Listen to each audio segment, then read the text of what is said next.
I am happy to welcome scholar Joshua Clark Davis. He's an associate professor of U.S. history at the University of Baltimore. In addition to Police Against the Movement, Davis authored From Head Shops to Whole Foods. All right, Joshua, thank you so much for being here. I want to jump right in. Hi, everyone. Um, we often think of police violence as what we see in viral videos, body slams, shootings, chokeholds. But you push us to think about the violence that happens in the shadows too, the kind we don't see. Can you talk about what you call slow violence and why it's so important to expand our understanding of how state violence operates? So, first of all, good evening, everyone. This is a great turnout. I just want to commend every single educator and historian and student on this line, on this Zoom call. And I'm just really happy to be here in this just incredible webinar series. It's just been having such great talks for several years now. And to commend all of you educators for taking the time. God knows you are very busy, and sometimes in some states and districts not maybe getting the credit, respect, or just freedom that you deserve as an educator. So I'm glad you're here to learn and to listen and just doing this. I know that you care a lot about your students and about education. So thank you. Okay, so Police Against the Movement. Book that I tried to write was a retelling of the civil rights movement through the movement's work against police violence. It's a big piece of the movement that has been left out of most histories of the movement. And what's kind of an interesting paradox is that police violence, the kind that Jessica was just referencing, hasn't been left out of the narrative. At least some of the most iconic moments of the civil rights movement, sadly, are film footage of terrible police brutality against Black children in Birmingham, Alabama, for example, in 1963, on the Edmund Pettus Bridge in Selma in 65. And so those are some of the most iconic moments of the movement, period. But they have become icons of nothing more than I would say, I don't want to say nothing more than suffering, but I think the message that is often portrayed is police violence. It happened to the civil rights movement. They were nonviolent. I want you guys to look. Thank God that fewer, or kind of the narrative is this happened to civil rights activists. It was fast, it was furious, it was, dehumanizing, it violated human rights. And the civil rights movement didn't really fight back because that was the nonviolent movement. And that is antithetical to what I was writing about in several ways. One, this book is about the forgotten history of what the civil rights movement did against police violence. And that's in the early and mid 60s. That's even before, for example, the Black Panther Party, who very famously stood up and confronted police violence. But to Jessica's original question, key to this book is expanding our concept of violence beyond purely physical violence. That is not to say physical violence isn't important, that it was devastating, that it hurt people, traumatized them, harmed them, and in some cases killed them. Yes. But one of the main arguments of my book is that we could call it slow violence. This is a concept that I didn't invent. You can find it in other scholarly literature, but it's the idea of different types of harm that are slow in their execution, slow in their effect, and often difficult to document. Maybe it is trumped up felony indictments that are intended to break a movement, to break a person, to break a family. Maybe it is years of surveillance. Yes, not only intended to gather information, but also to intimidate and to break the bonds of solidarity between activists. Maybe it's infiltration, where undercover officers go into activist groups to try to disrupt and break up those groups. These are all forms of violence and what I would describe as slow violence. And so it's really kind of broadening our conception of the type of violence that was enacted against the civil rights movement.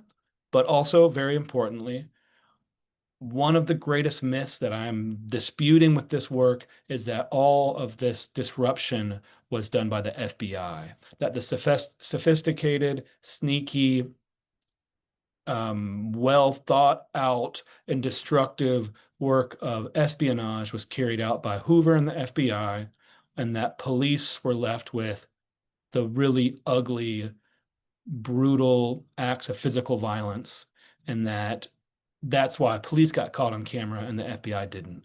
And so, core to this argument of the book is police departments all over the country, north, south, east, and west, were spying on the civil rights movement, were bringing felony indictments against activists, were infiltrating different groups, and we have lulled ourselves into describing state repression against the civil rights movement as a story of the FBI versus activists. In some cases, even sadly, the narrative that, oh, this is a story about Hoover versus King, and that's it.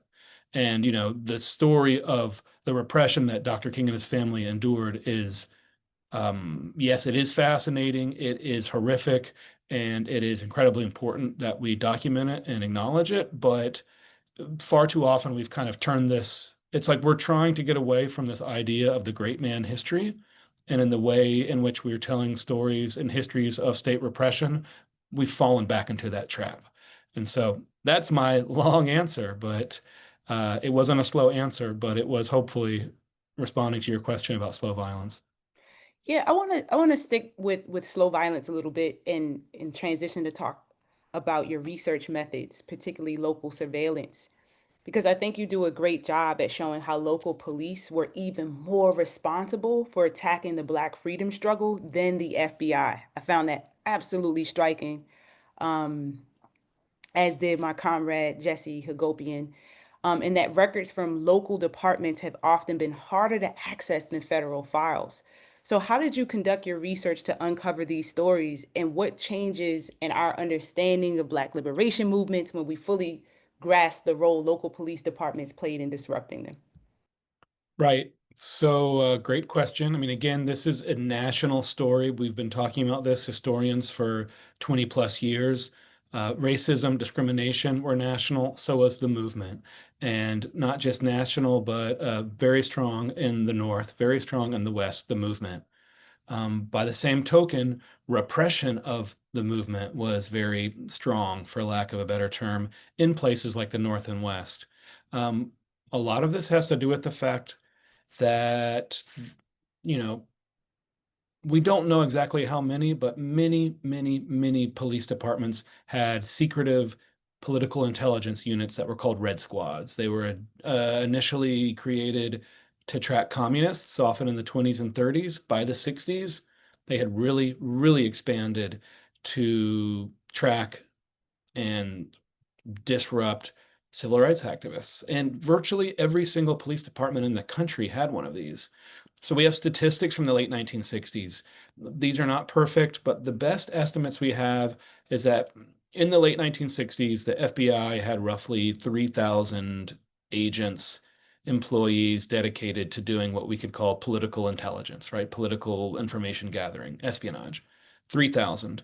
Our best estimates of the local police departments, taken as a national whole, is that there was probably more like 4,700, close to 5,000 of those officers working in different police stations all over the country. So, first of all, just the numbers are greater. Second of all, those undercover police detectives who belong to these red squads, they lived and worked in their communities. I think by the mid to late 60s, there was maybe about 50 FBI field offices across the country, and there were many, many more police departments that had these red squads. They were closer to the ground, they were more local, they got their hands dirty going to more protests and more rallies and just kind of the nitty-gritty of tracking movements is what these red squads are doing. So these are at the center of my work. I think a second part of your question was, what about the research part? Like, how did you do this? And why has it been more difficult? Well, people complain about how hard it is to get FBI records. But truth be told, because of the Freedom of Information Act, yes, it takes a lot of work, a lot of planning, a lot of time, a lot of persistence, but it still is less difficult than getting police department records. First of all, many police departments in the 1970s openly bragged that they were destroying thousands, hundreds of thousands, even in some cases, 2 or 3 million police intelligence records. They bragged about it in LA. Tom Bradley did it in LA, bragged about it in New York. The NYPD bragged about destroying over 1 million in Memphis, in places like, I believe, Houston. Many of these records were destroyed. So, in addition, we have various state laws across the country that shield investigative records by police from public records requests. Sometimes, even if the investigations aren't even active, if it involved undercover work, they're often shielded. If they're not shielded, they've been destroyed. There's only, a handful of major archival collections of police intelligence records across the country. Um, but what I will say, and I don't want to go on for too much longer, is maybe ironically, FBI records, they are massive. And maybe it's only 1 out of 100 pages on an activist that you get, where one of those pages is a memo from a police department that was copied by the FBI. And so I did a lot of searching through FBI records for, hey, which undercover police files did they copy? Which memos did they have? Um, I went to some really big police department file collections. The best one is in New York. There's one in Chicago, which is problematic because it's basically protected from law from being discussed publicly in a lot of ways. I found some other great records and federal court records, but it was just a huge amount of work going to a bunch of different cities to try to do this work because there is nothing equivalent for local police departments like the Federal Freedom of Information Act. I mean, this is stellar. It's stellar the time and effort you put in. And I'm saying this both as a nascent researcher, but as a former high school social studies teacher. And as I was reading the book, particularly what you're doing with pictures in the book, I found absolutely compelling, and it reminded me of why it's so important at the secondary level to teach using primary source documents, particularly photographs. Mhm. But otherwise, like you're doing some really deep archival work. And something I really want to stamp is that it's important for us to understand the red squads and their centrality to the broader infrastructure of what you describe as political policing. I mean, this is central and not peripheral to the history of how the Black movement was targeted. Like that's my one of my hugest takeaways. Mhm. And that police repression wasn't just reactive, but it was a part of again what's described as like this continuous domestic counterinsurgency strategy. Like I was in class today and somebody was like, our movements, they move and then they stall. And I'm like, no, they don't move and stall, they're sabotaged. And so it was amazing to have just such an incredible number of primary sources to um, refer folks to. I want to change gears a little bit and talk about the March on Washington and state surveillance. So today, the March on Washington is largely celebrated, which I find very ironic considering it was not so celebrated at the time. Mhm. It's even celebrated by many conservatives as this kind of patriotic moment in United States history. But as you show in your book, the event was heavily surveilled and not just by the FBI, but by local police departments from around the country. So, what does that level of surveillance tell us about how the state actually perceived the civil rights movement at the time? And then, how does that contrast with the way the march and the civil rights movement in general have been canonized in our national memory?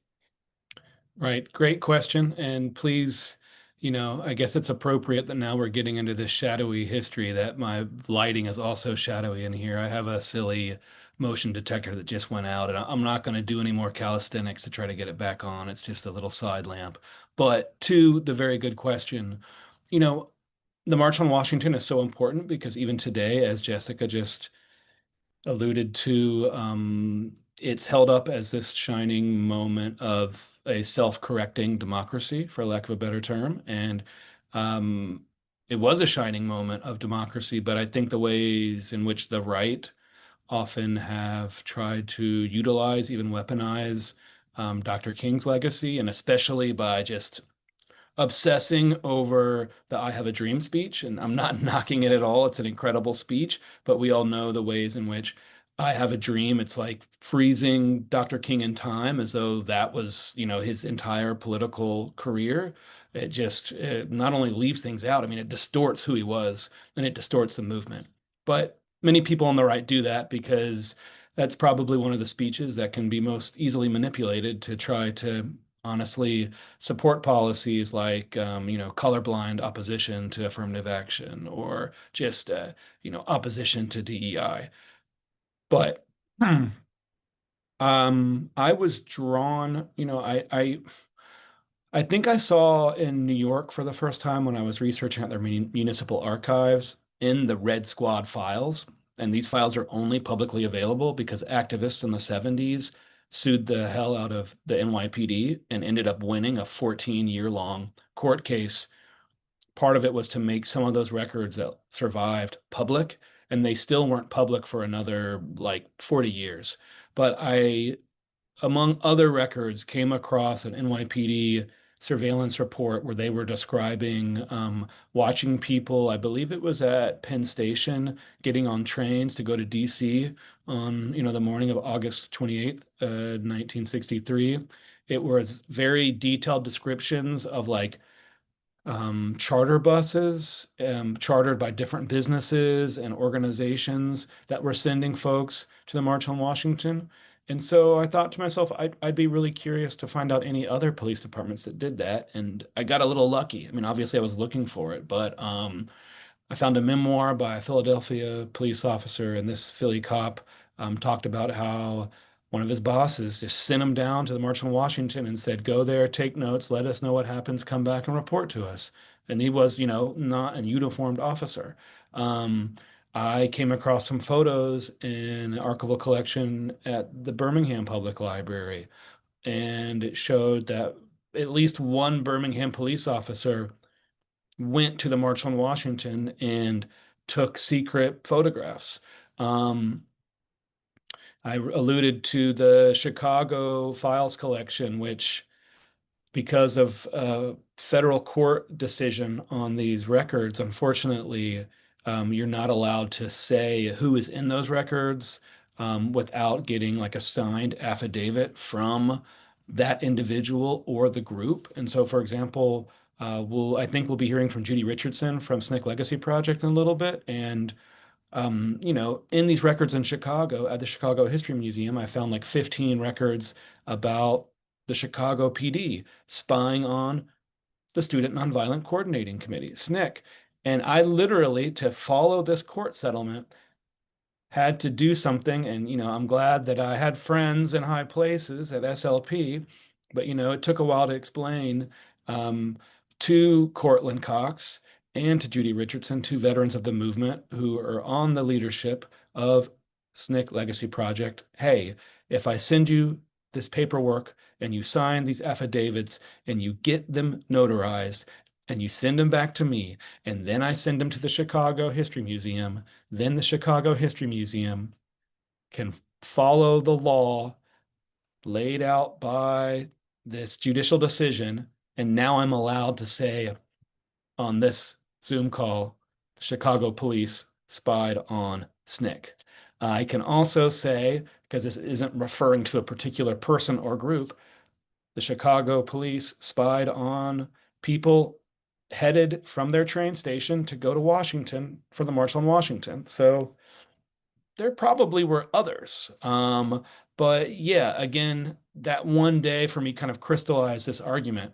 As you said, it's not just the FBI and it's not just in DC either. It's like these police departments are spying on people in their own cities just for, getting on a bus to go stand up for their rights and what's supposedly, the unimpeachable single greatest day in the civil rights movement, and something that even people on the right hold up as, hey, wasn't that just incredible? But that doesn't really reflect, as you said, how many local law enforcement treated that day and treated the people attending that march that day.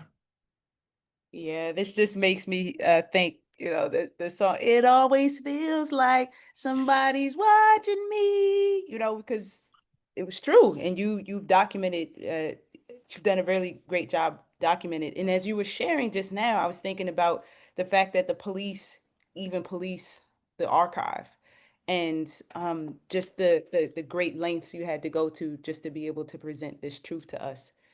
Let's talk a little bit about the notion of freedom now. So there's again, I mentioned earlier photographs. The photograph of Walter Gadsden being attacked by police dogs in Birmingham became an iconic image that shocked the nation, much like the video of George Floyd did in 2020. It seemed to galvanize public opinion in both moments, but there was a divide, right? Many liberals were outraged by the specific image, while more radical activists saw it as evidence of a deeper systemic problem. You Hmm. write, and I quote, the view that Birmingham police were less aberration than archetype resonated among radical civil rights organizers who, end quote, who by 1963 were rallying around the cry of freedom now and demanding immediate racial justice. So I'm curious, how did that split between systemic critique and outrage over individual acts of brutality shape the civil rights movement? And how do you see parallels in today's movements, um, in terms of how that tension is navigated? And then, depending on the amount of time we have, I might want to ask you about the role of pictures, in the book as well. Okay, so I think there were three questions there. So you said there was a question about pictures, there was a question about freedom now, and about this aberration versus archetype, I think. And this, exactly, and just this split between the critique of the system Right, versus kind of like this outrage over individual acts, these bad actors, these bad right, apples, so to speak. right, exactly. So, to go to this really sad and powerful and important photograph of a young black teenager from Birmingham, Alabama, Walter Gadsden. Most of you have seen it.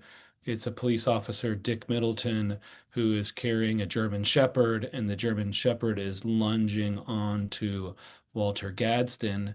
That photograph appeared in newspapers around the world. On the front pages. It was, I believe, picked up by the Associated Press, and all these major U.S. papers, but also international papers picked it up. And there was television footage too of, yeah, there you go, of black children being attacked.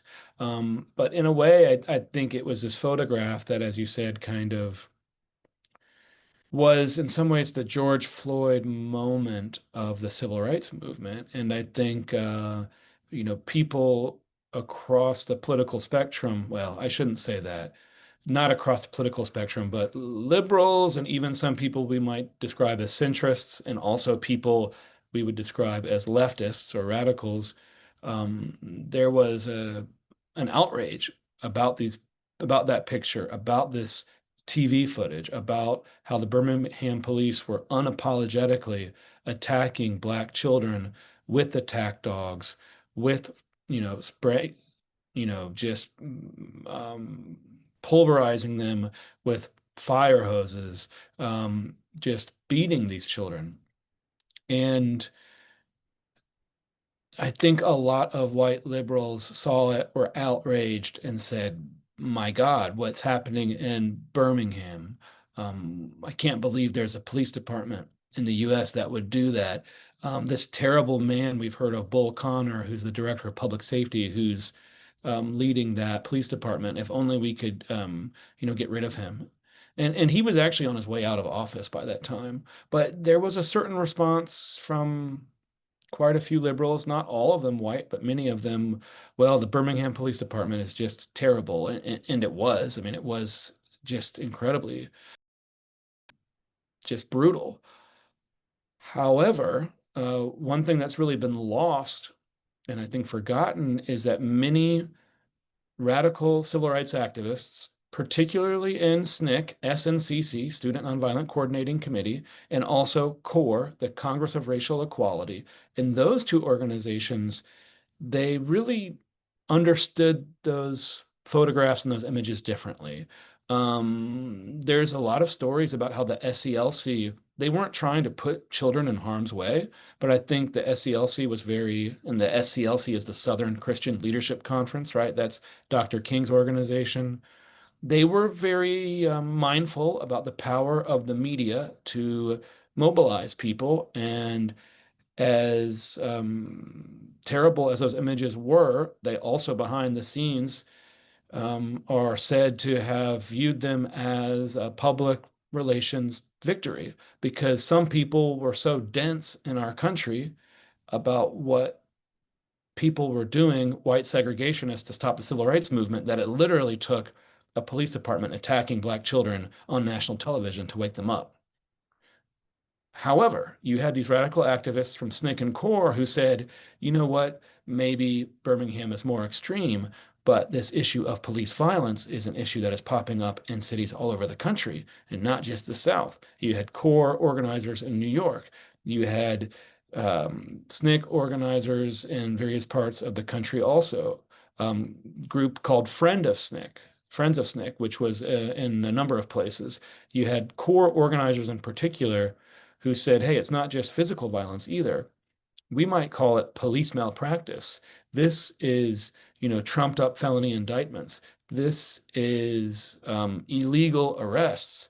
This is all kinds of things that police are doing to communities, especially, but not only Black communities. And hey, by the way, they're really doing these to our movement. And so the image, while some people saw it as, oh my God, Birmingham is terrible, if you move further to the left, more radical activists were saying, this is the tip of the iceberg.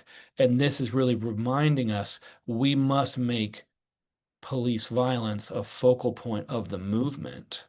And not everyone in the movement agreed about that. But if you look at the images from the March on Washington, for example, the March on Washington, I think they only were allowed to carry maybe, there was a variety of maybe 10 or 12 or 15 pickets. Like you couldn't bring your own sign. You couldn't handwrite signs at the March on Washington. They had an official approved list of signs. One of those signs denounces police violence. What's interesting is I have an image of a man in my book holding it at the march, but you'll see a lot of pictures from the March on Washington where that sign doesn't appear. And I think it really was a more radical wing of the movement that was pushing that cause.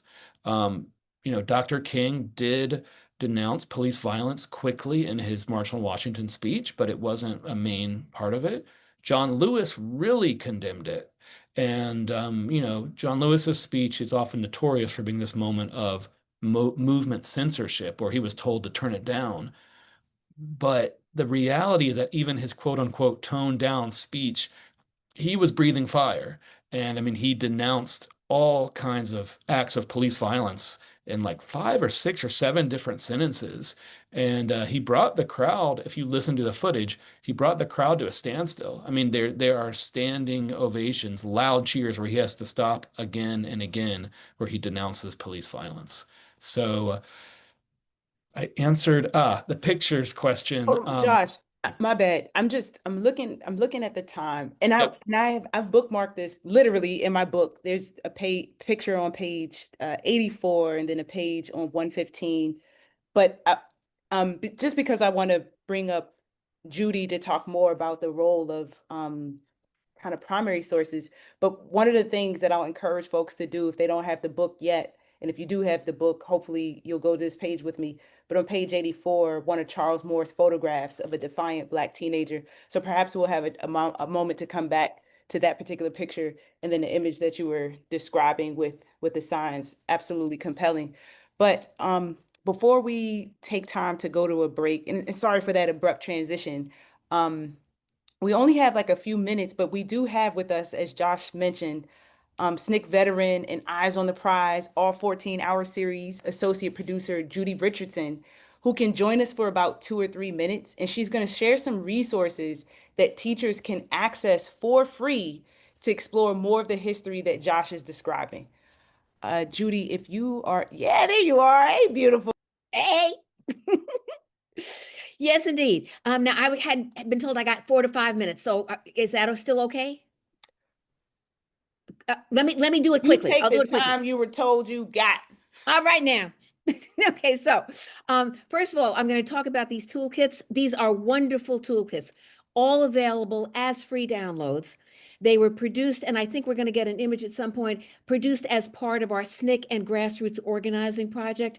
Initially, it was funded by the NEH until the crazy people took over and they eliminated the project. But that project was a collaboration among our SNCC Legacy Project, Duke University's John Hope Franklin Institute, and six, count them, six Black History museums. For example, the National Museum on the Mall, aka the Blacksonian, the Memphis Civil Rights Museum, the Mississippi Civil Rights Museum, Birmingham, and six HBCUs. So Howard, Morehouse, North Carolina Central, Claflin, Tougaloo, and Prairie View. And the Tougaloo, the toolkit themes highlight six areas of SNCC's grassroots organizing tradition. So you got arts and culture and freedom teaching and organizing traditions. SNCC, that's the SNCC and grassroots organizing is the kind of overview interpretive booklet. And then, of course, you've got voting rights and Black power and women and gender, our last one. And the booklets are based on the wealth of multimedia material that is available also free. The operative word here is free on one of our main websites, which is SNCC, SNCC digital.org, which is hosted by Duke University. And I got to say, the wonderful Jessica Rucker was an invaluable member of our editorial committee. And also Zinn Ed, the very site that we're on here, Zinn Education Project provided this incredibly wonderful support, both technical and promotion-wise. So yes, please go to the Teaching for Change website because they have the best, I will say, the best graphics on how to access these free downloads on each of these materials. And then I was going to say something about Josh, but I don't know. Can I say that real quick? Okay, Josh, I'm gonna say that real quick. Okay, so Josh, I did two bookstore programs with him, and every time I listen to him, I learn more. He has been so generous in terms of sharing his research with us SNCC people. And one of the reasons I have the number of folk things in my COINTEL profiles is because when he was researching his earlier book, From Whole Foods to, what is the name of it? From head shops to Whole Foods, the That's rise the and one. fall of activist entrepreneurs. Hello. And it includes our Drum and Spear bookstore here in DC. So that was started by SNCC people. I got all of these COINTEL profiles because as part of his research for that book, he got all these files. And so I will just say, I documented this history. I have still learned so much from this book. And I will just say two things. There's this one scene where you have Jim Foreman, our executive secretary, in a story about how he is calling this press conference when the cops are trying to jack up the SNCC people.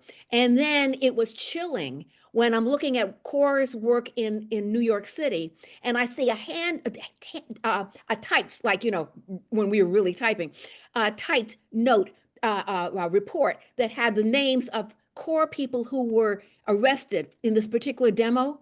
And it included Mickey Schwerner, who of course is one of the three who were killed by sheriffs and others in Mississippi when we were there in 1964, and his wife Rita. So you see in this CORE thing, just weeks before he comes down to Mississippi, and there's Mickey Schwerner and Rita Schwerner.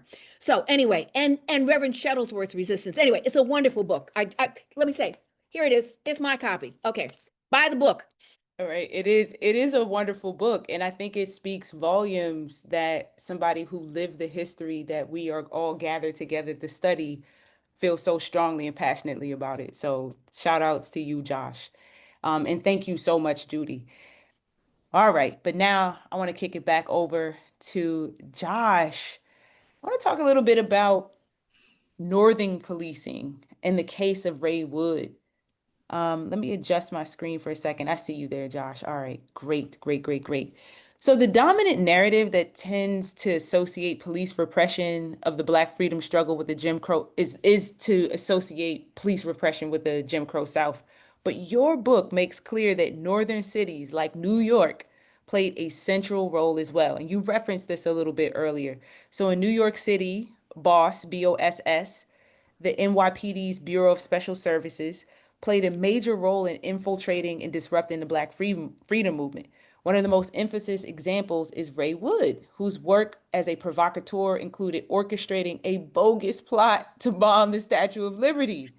How do you think the use of Black undercover operatives and this kind of municipal level repression shaped both the strategies and the vulnerabilities of Northern civil rights organizing? Yeah, it's a really important question.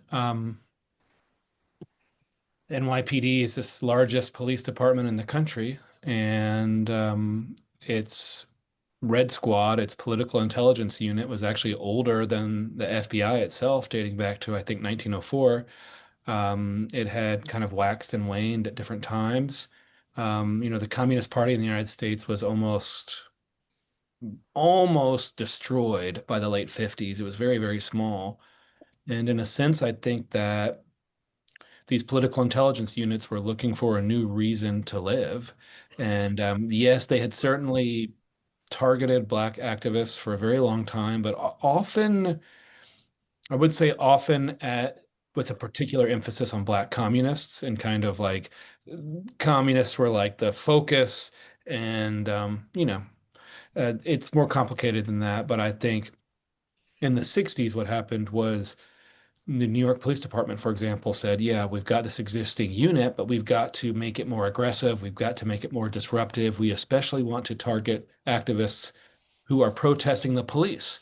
And they were looking at groups like the Congress of Racial Equality, CORE. CORE had a bunch of chapters in New York City. One of them was in the Bronx. There was a guy named Herb Callender who was leading a lot of protests against the police. In late 63, early 64, Judy, who referenced, the surveillance report that I share of Mickey Schwerner several months before he's killed, where a police officer goes to a rally. The rally's against police violence, and the police officer takes down names of everyone he identifies, and two of them are Michael Schwerner and Rita Schwerner.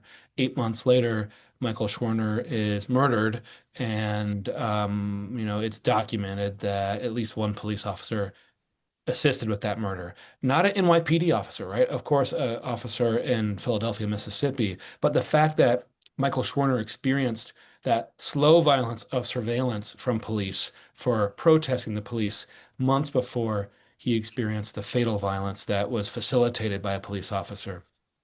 But this is a long story about Ray Wood, but I'm going to try to make it brief. Basically, the Bureau of Special Services said, we want to infiltrate a few civil rights groups. One of them was the Bronx chapter of the Corps. One of them was Malcolm X's circle.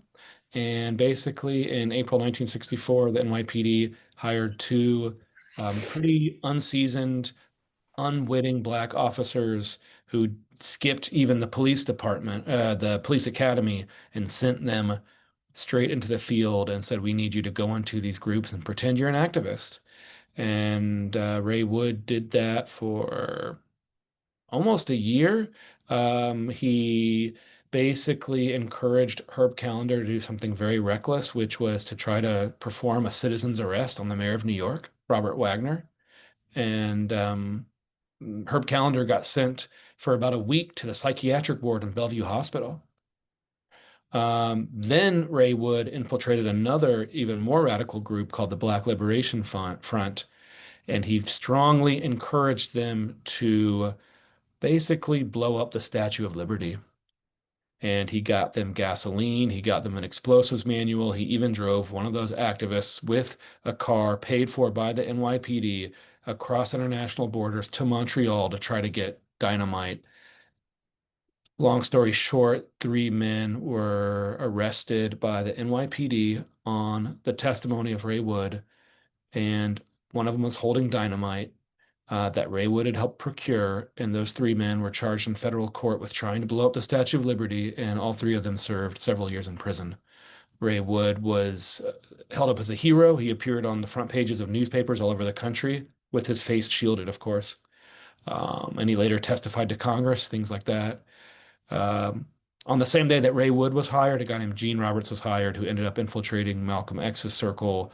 And he was an undercover officer for like 8 years, and he infiltrated the Panthers as well. That's a whole nother story.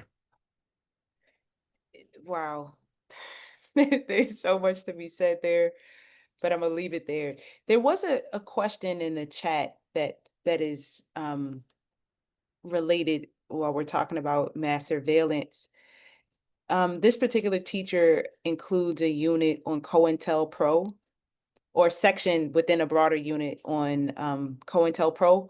What forms of surveillance were used, and was there technological surveillance used back then as well? And if so, what types of technology? And we know, yes, technology, but I guess maybe perhaps were there digital technologies, or if you could define technologies broadly when you describe what was used, that might be helpful. Yeah, great question. And let me just commend you for teaching the teacher who said that for bringing COINTELPRO into your lessons. I mean, one thing I will say is that the COINTELPRO initiative against so-called black extremists was launched in 1967, and the Red Squads that appear in my book were doing that type of disruption work and surveillance work years before COINTELPRO. I mean, COINTELPRO is not the first time the FBI is doing that type of work, but it's a big part of my book to say COINTELPRO is important, but it didn't start with that, and it was much bigger than that. And we need to know that local police were innovating, for lack of a better word, doing things just as extreme, if not more extreme and harmful than COINTELPRO even before it. So, I think that's something that this book offers for a unit on COINTELPRO. But technologies, great question. I mean, there are things like phone taps. There are photography, long lens photography. I think in some cases, very likely hidden cameras. I think there's like kind of audio field recordings. There's an interesting documentary from 1969 called Red Squad, and as two New York leftist filmmakers, and they catch, I believe, the NYPD and maybe the Chicago PD, both of them at different rallies using like sound trucks, kind of the stuff that you think of to catch drug dealers. And a lot of undercover work against quote unquote drug dealers was really inspired by a lot of this political work. But Reverend Fred Shuttlesworth from Birmingham, Alabama, some of the folks around him, you know, they catch the Birmingham police using things like sound trucks against them in like 1959, 1960. Fred Shuttlesworth sues the Birmingham Police Department in 1960 and puts Bull Connor on the stand. Fred Shuttlesworth is doing his own legal work pro se. He doesn't win, but he cross-examines the most unapologetic segregationist police chief in the country on the federal stand in 1960. That was one of many things that, just was extremely eye-opening, finding that court testimony and seeing how it went. And then you caught him looking dapper. That's again going back to the photographs in this book, everybody. Like if I were still a high school teacher, I would absolutely have to pull in some of these pictures. So Josh, we just have a few minutes left, and I kind of I feel like I'm playing a game of spades, like a one in a possible. I do want to ask you, I guess it's simpler, just the image that makes it to the cover of the book. If you could just share briefly about why it was important to not just include the image in the book, but how this image, how and why this image made the front. And then I want to ask another question as time and circumstance permits about teaching resistance and historical memory. But I think the way you describe this particular scene is so important. Um, Yeah, and before I forget, I want to say thanks again to Zinn Education, to ZEP. I really want to thank Judy for coming and saying really nice things. And for just doing these great book talks with me that we did. I want to also just say I know that books cost money, they're expensive. This one is like fairly affordably priced, but I think one thing you can do to help spread the book is to request that your local library purchase it. And I think that role of, helping libraries have a rationale for getting these types of works very much appreciated. Every public library has a web form where you can say, "Would you buy this book?" But to the question, the front cover of the book is okay. So the picture of Walter Gadsden being attacked by the Birmingham police was held up as this image of nonviolent suffering, even though if you look carefully at the picture, Walter Gadsden is kneeing the dog under his chin. Walter Gadsden knows how to handle dogs. He is defending himself, and his hand is gripping the arm of the police officer. And most people didn't even catch that. That is, I believe the date is May 8th, 1963. On the very same day is the picture that appears on the cover of my book. And it's a picture of a group of Black teenagers and young adults surrounding a white officer. And here, I'll just pull it off the shelf. It's taken the very same day as the picture of Walter Gadsden. The picture of Walter Gadsden appeared in newspapers, front page, all over the world. This picture was taken by a photographer named Charles Moore, same city, same day. It is a very different image of Black Birminghamians, teenagers, young adults who are confronting police violence. They are pointing at him, they are laughing at him. We'll never know exactly what they were thinking, but to me, this image says, "We are on to you. We are not afraid."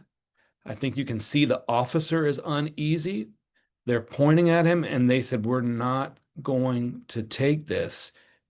The picture by Charles Moore appeared in the lower corner of a page of Life magazine. Life magazine was one of the most popular magazines in America, but it was at the end of a picture portfolio, and the caption says something like, "Youth jeering at police officer threatening to start a riot." I can't remember the exact terminology, but it was basically extremely dismissive and saying they are crossing a line. But to me, this was, again, one of the core narratives of this book, which is the civil rights movement did not just endure police violence, it resisted it also. And it's not just suffering police violence. It is pushing back against it, picketing it, sit-ins in police stations, going to police chiefs' homes and saying this is wrong, sit-ins on the roads. And we've just kind of left this issue out of our larger story about the civil rights movement. Most people have, at least. Powerful. And this is a great place for me to pose my last question. Um, Although I just saw one in the chat, but your book very powerfully documents the scale of police repression, but it also documents and amplifies the courage and the strategies of those who resisted it. From SNCC organizers to student activists to community defenders, we see people who refused to back down. And that particular image um, is will forever be on my mind because I've never seen it prior to reading your book, Hmm. which I think speaks volumes. But I've seen the other image. So what do you think teachers and students most need to understand about this legacy of resistance? And how can educators responsibly teach the history of political policing in a way that empowers rather than paralyzes?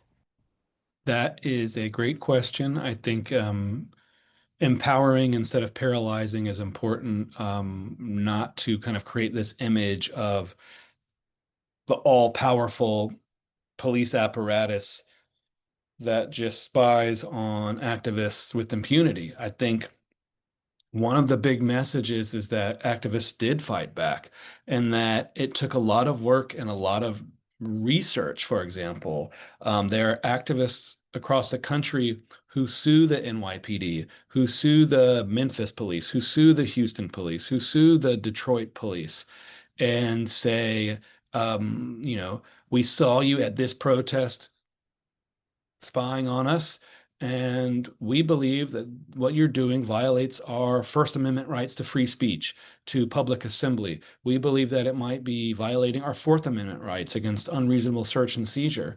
And so to me, that's one of the big pieces that I learned a lot, was the effort to make these records public, and this act of research as a tool of political organizing.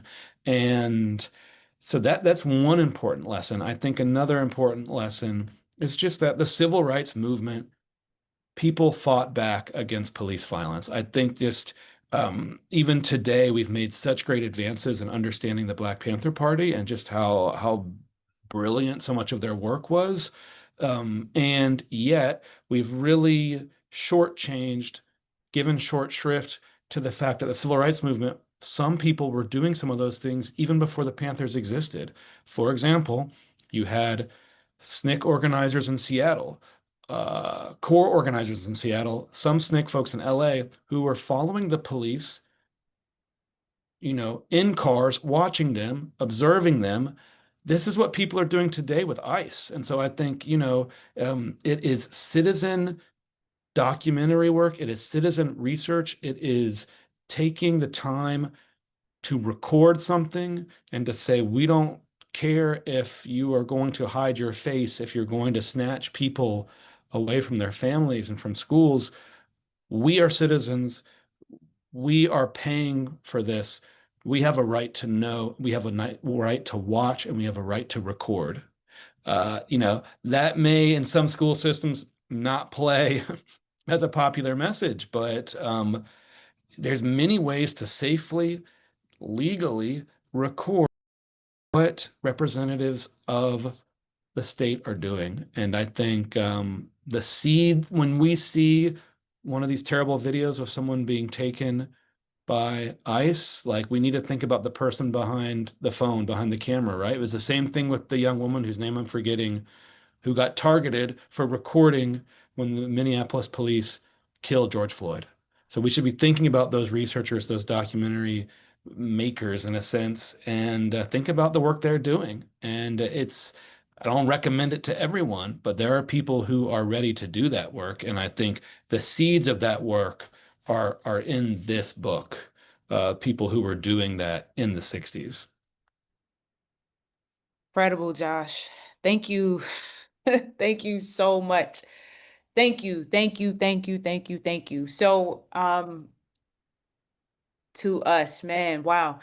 Please unmute yourself, and please use the chat, and please share your thank yous with Joshua Clark Davis and to each other for your commitment to learning and teaching people's history. I'll give us a moment to do that, and then I have some shout outs. Thanks, Josh. Thank you. Thank you, Josh. Thank you so much. Thank you so much. Thank you. Thanks so much, Josh. everyone. Slow Thank you violence. so much, Wow. Josh. Thank you.